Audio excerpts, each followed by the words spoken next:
बिस्मिल्लाहिर्रहमानिर्रहीम। मेरा नाम डॉक्टर अदील मसूद है। मैं पेशे के एतबार से चाइल्ड स्पेशलिस्ट हूँ और गुज़िश्ता 11 सालों से सर्विसेज हॉस्पिटल लाहौर में अपनी सर्विसेज सर अंजाम दे रहा हूँ। मैंने किंग एडवर्ड मेडिकल कॉलेज से 2005 में MBBS किया था और उसके बाद फिर मैंने डिप्लोमा इन चाइल्ड हेल्थ और फेलोशिप इन पीडियाट्रिक्स की ट्रेनिंग सर्विसेज हॉस्पिटल में हासिल की और अब तकरीबन 5 साल से मैं बतौर वहाँ पर सीनियर रजिस्ट्रार अपने फ़राइज़ सर अंजाम दे रहा हूँ। मेरी फील्ड्स जो इंटरेस्ट की हैं वो बुनियादी तौर पे पीडियाट्रिक एंडोक्राइनोलॉजी है और नियोनेटोलॉजी है, लेकिन हम ओवरऑल जनरल पीडियाट्रिक्स में जिसमें 12 साल से छोटे बच्चे जितने भी बच्चे हों वो हम डील करते हैं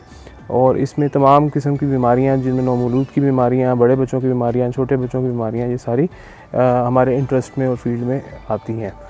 हमारी आज की इस वीडियो का मौजू बच्चों में कोरोना वबा से मुतल्लिक है और इस वीडियो में मैं चंद चीज़ें आप लोगों की गोशगुजार करूँगा जिसमें बच्चों में कोरोना वबा से मुतासर होने के बाद, कोरोना मर्ज़ में मुब्तला होने के बाद की अलामात और इसका इलाज और घर में अगर कोई कोरोना का मरीज़ है तो बच्चों को उसे कैसे महफूज रखा जा सकता है, हामला माँ की सूरत में बच्चों में इस चीज़ के आने के इम्कानात और इन तमाम अवामिल को इंशाल्लाह आज हम अपनी इस वीडियो में डिस्कस करेंगे और दर्जा बदर्जा मैं तमाम उम्र के बच्चों में इस मर्ज़ के मुतालिक आपको इंशाल्लाह ताला आगाही दूँगा। कोविड-19 की वबा के पेश नज़र सबसे पहले ये जानना लोगों के लिए बहुत ज़रूरी है कि बच्चों में इस बीमारी का स्पेक्ट्रम जो है वो बड़ों की बनिस्बत थोड़ा मुख्तलिफ है और इस बीमारी की ज़्यादातर बच्चे जो हैं उनमें ज़रूरी नहीं कि किसी किस्म की कोई अलामात हों। हल्का फुल्का नज़ला, ज़ुकाम, खांसी, मौसमी बुखार हो सकता है।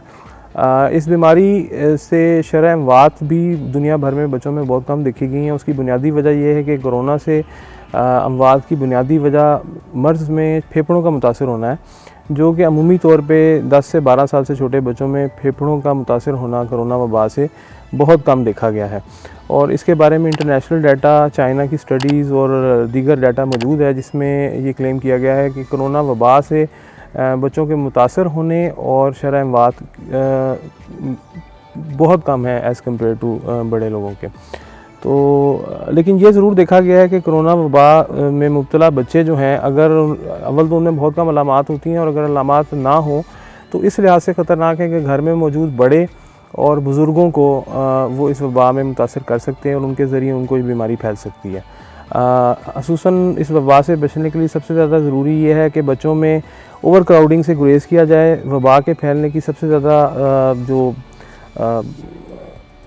जगह हो सकती हैं, स्कूल हैं, उसके अलावा डे केयर सेंटर्स हैं या ऐसी कोई भी जगह जहाँ पर क्राउडिंग हो, जहाँ पर 2, 3, 4 लोग इकट्ठे एक बहुत मिनिमल से डिस्टेंस के ऊपर मौजूद हों। इस सारी सूरत हाल को देखते हुए आपने नोट किया होगा कि हुकूमत पाकिस्तान ने भी स्कूलों के अंदर थोड़ा सा SOPs को नाफिज़ किया जिसमें मास्क का इस्तेमाल और सारी चीज़ें हैं, लेकिन अमेरिकन अकेडमी ऑफ पीडियाट्रिक्स और WHO भी इस चीज़ पे उन्होंने भी ये चीज़ देखी है कि 5 साल से छोटे बच्चों में मास्क के इस्तेमाल की ऐसा कोई ज़रूरत नहीं है, लेकिन उनसे सोशल डिस्टेंसिंग और जो दीगर मेजर्स हैं उनको इस्तेमाल करके आप बीमारी से बच सकते हैं। जैसे हाथ का बार बार धोना, बच्चों से अगर कोई इंसान बड़ा खुद बीमार है तो अपने आप को मेंटेन करे, डिस्टेंस मेंटेन करे, ये बहुत चीज़ें ज़रूरी हैं। बाकी कुछ लाहौर में और पाकिस्तान में, पंजाब में कुछ केसेस ऐसे रिपोर्ट हुए हैं जो कोरोना वबा से मुतासर होने के दौरान तो उनको कोई अलामात नहीं आई, लेकिन उसके बाद मर्ज़ से रिकवर होने के बाद कुछ अलामात जिसमें पट्ठों की कमज़ोरी, जिसे आमतौर पर हम अपनी ज़बान में गियाँ-बेरी सिंड्रोम या GBS कहते हैं, उसके अलावा मल्टी सिस्टम इन्फ्लेमेटरी डिसऑर्डर्स भी जो एक कावासाकी डिज़ीज़ है वो भी कुछ केसेस प्रेजेंट हुए हैं, लेकिन वो ऐसी चीज़ें हैं जो कोरोना मर्ज़ में मुब्तला होने के दौरान नहीं, उस मर्ज़ से मुतासर होने के बाद और रिकवर होने के बाद आ सकती हैं।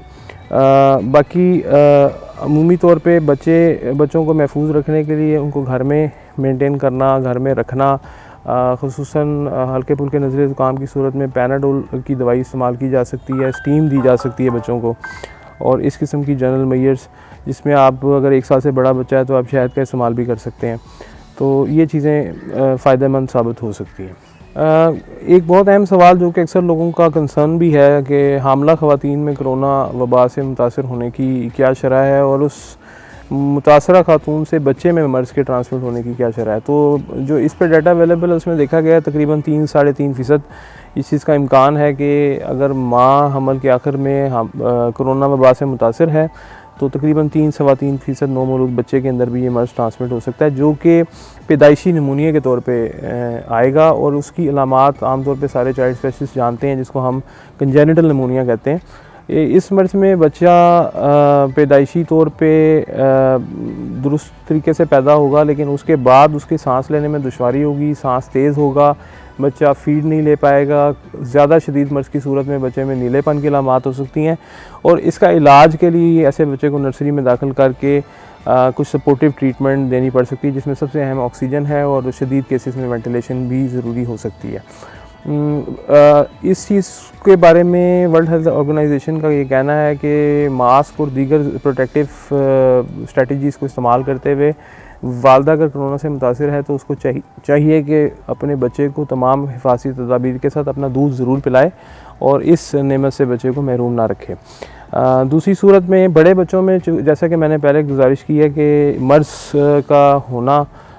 उस शिद्दत के साथ जिस शिद्दत से हमें बड़ों में देखने में आ रहा है, उसके इम्कानात काफ़ी कम है, लेकिन इसका कतई ये मतलब नहीं है कि ये मर्ज़ बच्चों में नहीं हो सकता। बुनियादी तौर पे इस मर्ज़ से जो अमवात होती हैं वो फेफड़ों के मुतासर होने की वजह से होती हैं, जिसे आम अल्फाज में नमूनिया कहते हैं। बच्चों में नमूनिया कोविड-19 की वजह से होने के इम्कानात कम होने की वजह उनके फेफड़ों में एस रिसेप्टर्स का ना होना या बहुत कम तादाद में होना है, क्योंकि एस रिसेप्टर्स ही वो जगह है जिसके ज़रिए से ये वायरस फेफड़ों के सेल्स में दाखिल होता है और वहाँ पर जाके इन फेफड़ों को तबाह करता है। फेफड़ों का काम हमारे जिस्म में ये है कि वो खून को ऑक्सीजनेट करते हैं, यानी कि खून में ऑक्सीजन को शामिल करते हैं, और फिर दिल के ज़रिए वही ऑक्सीजन मिला खून तमाम जिस्म को फ़राहम किया जाता है। और जब वो खून वापस आता है तो उसमें कार्बन डाइऑक्साइड की शमूलियत होती है, जिसको हम अपने सांस के ज़रिए फेफड़ों के ज़रिए जिस्म से खारिज करते हैं। जब भी किसी मर्ज़ में, खुसूसन कोरोना के मर्ज़ में अगर फेफड़े मुतासर हो जाते हैं तो उसका सबसे बुनियादी अलामत ये होती है कि जिस्म में ऑक्सीजन की कमी होने के इम्कानात सबसे ज़्यादा होते हैं। उस ऑक्सीजन की कमी की अलामात शिद्दत के लिहाज से मुख्तलिफ हो सकती है। अगर ऑक्सीजन की कमी कम है तो बच्चे में चिड़चिड़ापन हो सकता है, थकावट हो सकती है, बच्चा सुस्त हो सकता है या बहुत शदीद रोना धोना भी कर सकता है। अगर शदीद अलामात हैं तो उसमें बच्चे का नीलापन भी हो सकता है। सांस में मुश्किल दिक्कत होना इस चीज़ की निशानी है कि आपको उस बच्चे को हॉस्पिटल में लेके जाना है, किसी मुस्तनद मालिज से उसका मुआयना करवाना है, ताकि उसके मज़ीद इलाज के लिए फ़ैसला किया जा सके कि उसका इलाज घर पे या अस्पताल में किस दर्जे में मुमकिन है। इस सूरत में 2-3 चीज़ें जिनकी ज़रूरत पड़ती है, उसमें एक ऑक्सीजन है, जो कि अमूमी तौर पे हमारी हवा में 21% के करीब होती है। नॉर्मली हम लोगों को ऑक्सीजन की ज़रूरत नहीं होती, लेकिन जब फेफड़े बीमार होते हैं तो हमें 100% ऑक्सीजन और ज़रा हाई फ्लो ऑक्सीजन की ज़रूरत पड़ती है, जो इसकी फैसिलिटी आमतौर पे छोटे मोटे क्लिनिक्स पे भी मौजूद नहीं होती, तो उस सूरत में अस्पताल में दाखिला ज़रूरी होता है। उसके अलावा चूँकि सांस की रफ्तार तेज़ होती है तो इसकी वजह से पानी का अखराज भी जिस्म से ज़्यादा होता है, जिसको हम अपनी ज़ुबान में इनसेंसिबल लॉसेस का बढ़ जाना कहते हैं। तो बच्चे में पानी की कमी की अलामात भी आ सकती हैं, और उस अलामात के ज़रिए जिस्म को IV फ्लूइड्स या ORS या निमकोल का पानी देने की ज़रूरत पड़ सकती है। कुछ आप जानते हैं कि कोरोना का कोई मुस्तनद 100% इलाज मुमकिन नहीं है। कुछ ऐसी दवाइयाँ ज़रूर मौजूद हैं जिनके इस्तेमाल से क़ुव्वत मुदाफ़त में इजाफ़ा हो सकता है, जैसे विटामिन D का रेगुलर इस्तेमाल, विटामिन C का इस्तेमाल, या आपके जिंक का इस्तेमाल, क्योंकि इंडो पाक के पानी के अंदर जिंक की मिकदार जो है वो बहुत कम है, और उमूमन यहाँ की बहुत बड़ी पॉपुलेशन जो है वो जिंक की कमी का शिकार है, जो कि हमारे लोगों की क़ुव्वत मुदाफ़त कम होने की एक बहुत बड़ी वजह है। तो हमें ऐसी ग़िज़ा इस्तेमाल करनी चाहिए जिनमें विटामिन C, विटामिन D, जैसे कि सिट्रस फ्रूट है, एनिमल प्रोटीन्स हैं, ये सब विटामिन C और विटामिन D में रिच हैं। उसके अलावा जिंक के लिए आप जिंक की अद्वियात मुयस्सर हैं, वो भी इस्तेमाल कर सकते हैं। ये तमाम अद्वियात बेहतर है कि किसी मुस्तनद मालिज के मशवरे से इस्तेमाल की जाए, क्योंकि डोज ज़्यादा या कम होने की वजह से बच्चे में नुकसानात का अंदेशा रहता है। बच्चों की अद्वियात चूँकि उनके वज़न के मुताबिक दी जाती हैं, इसलिए बहुत ज़रूरी होता है कि इसमें सेल्फ़ मेडिकेशन से गुरेज़ किया जाए। अच्छा, कोरोना वबा के मुतालिक आमतौर पर जो समझा जाता है कि ये फेफड़ों की बीमारी है या सांस की नालियों की बीमारी है, लेकिन क्लिनिकल एक्सपीरियंस में ये देखा गया कि कुछ ऐसी अमराज हैं जो कि बहुत कॉमन है, जैसे कि डायरिया है,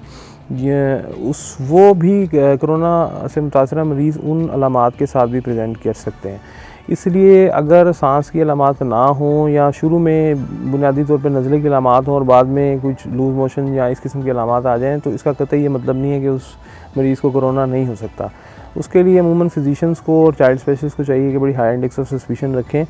और एपिडेमिक की सिचुएशन के अंदर ये मर्ज़ कई ऐसी अलामात के साथ भी प्रेजेंट कर रहा है जिसके साथ जिसके साथ अमूमी तौर पे इस मर्ज़ को नहीं सोचा जाता। बतौर चाइल्ड स्पेशलिस्ट मेरी खिदमात लोगों के लिए हाज़िर हैं और मेरी प्रोफाइल जो है वो